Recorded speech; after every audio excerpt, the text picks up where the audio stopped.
Halo semua, nama saya Alvin Falahi. Saya dari kelas Sistem Operasi sedang melaksanakan tugas besar satu, yaitu mereview ketiga sistem operasi, meliputi satu Windows, dua Linux, dan yang ketiga iOS. Dan berikut adalah review saya.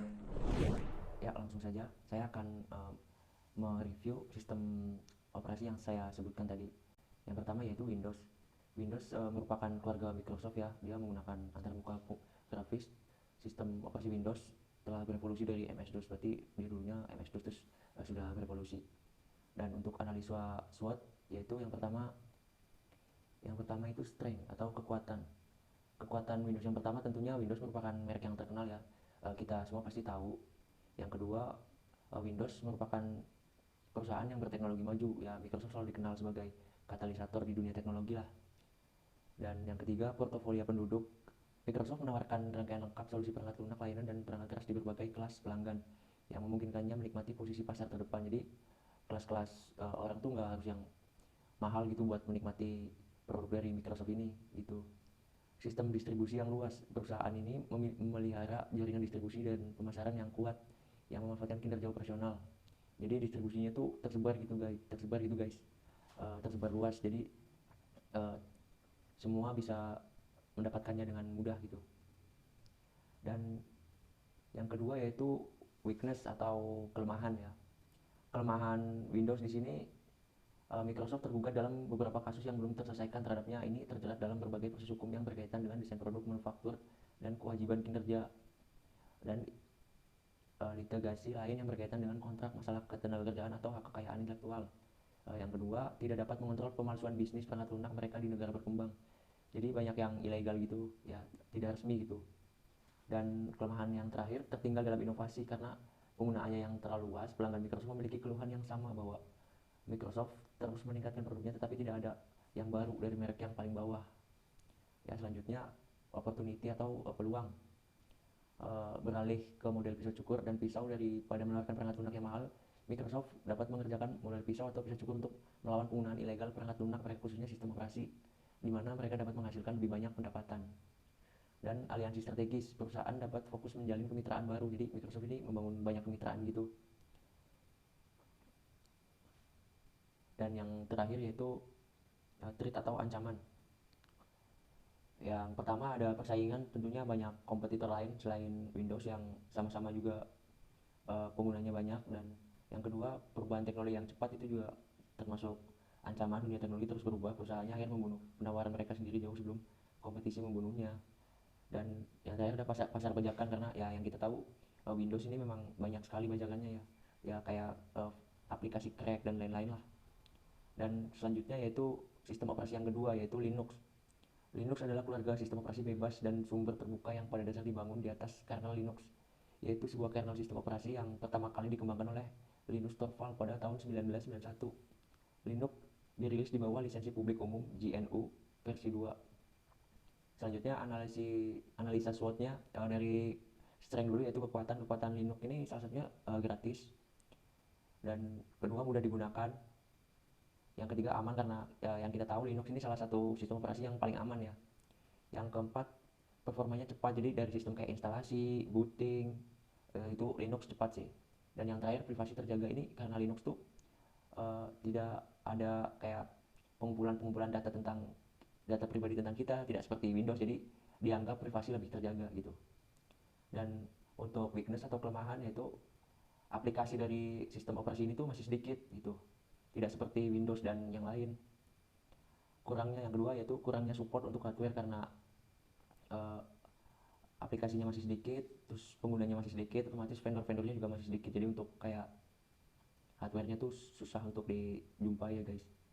Dan yang ketiga kelemahannya yaitu kurang cocok untuk gaming, jadi tidak seperti yang lain. Pokoknya ini untuk para gamers tidak cocok untuk menginstal sistem operasi Linux ya, karena terbatas gitu di Linux ini. Yang ketiga opportunity atau peluang, yaitu mengelola server. Bukan hanya untuk kebutuhan desktop, Linux juga andal digunakan untuk server. Bahkan nama besar seperti Amazon dan Microsoft mempercayakan Linux untuk server mereka karena Linux ini dianggap aman, jadi dipercaya gitu guys. Dan tingkat keamanan yang tinggi dari Linux tentu menjadi salah satu alasan penggunaannya ya kan, yang seperti saya bilang tadi. Selain enkripsi, ada fitur seperti two-factor authentication yang membuat akses menjadi lebih aman. Linux juga dapat dikembangkan menjadi sebuah sistem operasi mobile, contohnya Android, Tizen, dan yang lainnya. Itu artinya Anda bisa memodifikasi sistem operasi Android dengan berbekal kemampuan teknis tentang Linux. Dan untuk ancamannya yaitu yang pertama persaingan. Linux untuk saat ini memang masih kurang bersaing dibandingkan sistem operasi yang lain seperti Windows dan iOS yang lebih marak atau lebih banyak digunakan oleh masyarakat di dunia. Dan meskipun Linux aman, tapi baru-baru ini ada serangan APT yang menargetkan server Linux ya. Dan untuk sistem operasi yang selanjutnya yaitu iOS. iOS adalah sistem operasi seluler yang dibuat dan dikembangkan oleh Apple, oleh perusahaan Apple khususnya untuk perangkat kerasnya. Ini adalah sistem operasi yang saat ini memberdayakan banyak perangkat seluler perusahaan termasuk iPhone, iPod Touch. Itu juga mendukung iPad sebelum pengenalan iPad OS pada 2019. Ini adalah sistem operasi seluler terpopuler kedua di dunia setelah Android. Dan yang pertama untuk kekuatan iOS yaitu produk inovatif, karena kita tahu sendiri produk-produk dari iOS ini sangat menggiurkan gitu bagi para konsumen. Yang kedua, posisi kepemimpinan. Ya, kekuatan ini tentunya tidak lepas dari kepemimpinan perusahaan Apple yang sangat bagus sehingga membuat brandingnya menjadi tinggi. Yang ketiga, ekuisi merek, yaitu ya kita tahulah merek Apple itu harganya mahal dan dianggap itu sebagai hal yang mewah gitu ya kan. Dan yang kelima, desain dan teknologi. Kalau kita lihat-lihat sih emang desain dan teknologi dari Apple ini selalu bagus dan terlihat elegan ya. Yang keenam, distribusi karena distribusinya hampir seperti kayak Windows, dia juga tersebar luas di berbagai negara. Dan yang terakhir, kekuatan yang terakhir yaitu fokus konsumen. Jadi tiap-tiap produk yang dihasilkan oleh iOS itu diukur dari seberapa kebutuhan konsumen itu butuhnya apa, terus nanti dianalisis, terus baru dibikin produk seperti itu.